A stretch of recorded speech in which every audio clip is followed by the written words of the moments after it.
خداوند کے زندہ اور پاک کلام میں سے سلاطین کی پہلی کتاب اور اس کا 14واں باب۔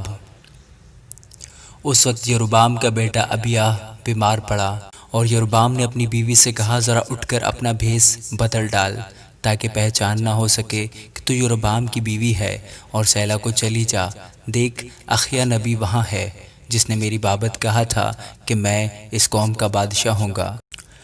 اور 10 روٹیاں اور پپڑیاں اور شہد کا ایک مرتبان اپنے ساتھ لے اور اس کے پاس جا، وہ تجھے بتا دے گا کہ لڑکے کا کیا حال ہوگا۔ سو یروبام کی بیوی نے ایسا ہی کیا، اور اٹھ کر سیلا کو گئی اور اخیا کے گھر پہنچی، پر اخیا کو کچھ نظر نہیں آتا تھا کیونکہ بڑھاپے کی سبب سے اس کی آنکھیں رہ گئی تھیں۔ اور خداوند نے اخیا سے کہا، دیکھ، یروبام کی بیوی تجھ سے اپنے بیٹے کی بابت پوچھنے آ رہی ہے کیونکہ وہ بیمار ہے،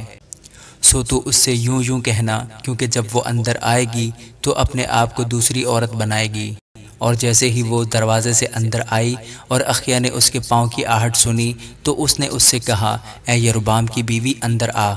تو کیوں اپنے کو دوسری عورت بناتی ہے؟ کیونکہ میں تو تیرے ہی پاس سخت پیغام کے ساتھ بھیجا گیا ہوں۔ سو جا کر یروبام سے کہہ، خداوند اسرائیل کا خدا یوں فرماتا ہے،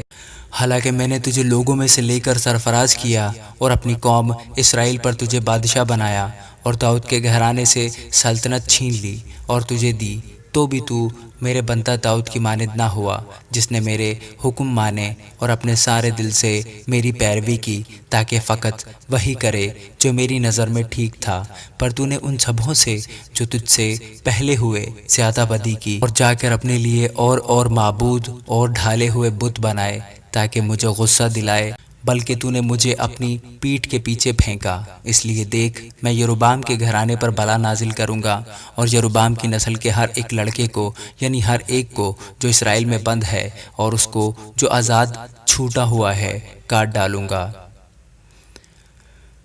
اور یروبام کے گھرانے کی صفائی کر دوں گا جیسا کوئی گوبر کی صفائی کرتا ہو، جب تک وہ سب دور نہ ہو جائے۔ یروبام کا جو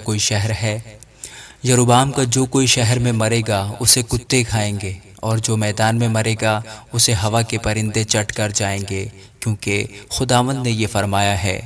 سو تو اٹھ اور اپنے گھر جا، اور جیسے ہی تیرا قدم شہر میں پڑے گا وہ لڑکا مر جائے گا، اور سارا اسرائیل اس کے لیے روئے گا اور اسے دفن کرے گا، کیونکہ یروبام کی اولاد میں سے فقط اسی کو قبر نصیب ہوگی، اس لیے کہ یروبام کے گھرانے میں سے اسی میں کچھ پایا گیا جو خداوند اسرائیل کے خدا کے نزدیک بھلا ہے۔ علاوہ اس کے، خداوند اپنی طرف سے اسرائیل کے لیے ایک ایسا بادشاہ برپا کرے گا جو اسی دن یروبام کے گھرانے کو کاٹ ڈالے گا، لیکن کب؟ یہ ابھی ہوگا، کیونکہ خداوند اسرائیل کو ایسا مارے گا جیسے سرکنڈا پانی میں ہلایا جاتا ہے، اور وہ اسرائیل کو اس اچھے ملک سے جو اس نے ان کے باپ دادا کو دیا تھا اکھاڑ پھینکے گا، اور ان کو دریائے فرات کے پار پراگندہ کرے گا، کیونکہ انہوں نے اپنے لیے یسیرتیں بنائی اور خداوند کو غصہ دلایا۔ اور وہ اسرائیل کو یروبام کے ان گناہوں کے سبب سے چھوڑ دے گا جو اس نے خود کیے اور جن سے اس نے اسرائیل سے گناہ کرایا۔ اور یروبام کی بیوی اٹھ کر روانہ ہوئی اور ترزا میں آئی، اور جیسے ہی وہ گھر کے آستانہ پر پہنچی وہ لڑکا مر گیا، اور سارے اسرائیل نے جیسا خداوند نے اپنے بندہ اخیا نبی کی معرفت فرمایا تھا اسے دفن کر کے اس پر نوحہ کیا۔ اور یروبام کا باقی حال کہ وہ کس طرح لڑا اور اس نے کیوں کر سلطنت کی، وہ اسرائیل کے بادشاہوں کی تواریخ کی کتاب میں لکھا ہے۔ اور جتنی مدت تک یروبام نے سلطنت کی وہ 22 برس کی تھی، اور وہ اپنے باپ دادا کے ساتھ سو گیا، اور اس کا بیٹا ندب اس کی جگہ بادشاہ ہوا۔ اور سلیمان کا بیٹا رجام یہودا میں بادشاہ تھا۔ رجام 41 برس کا تھا جب وہ بادشاہی کرنے لگا، اور اس نے یروشلم یعنی اس شہر میں جسے خداوند نے بنی اسرائیل کے سب قبیلوں میں سے چنا تھا تاکہ اپنا نام وہاں رکھے، 17 برس سلطنت کی، اور اس کی ماں کا نام نامہ تھا جو امونی عورت تھی۔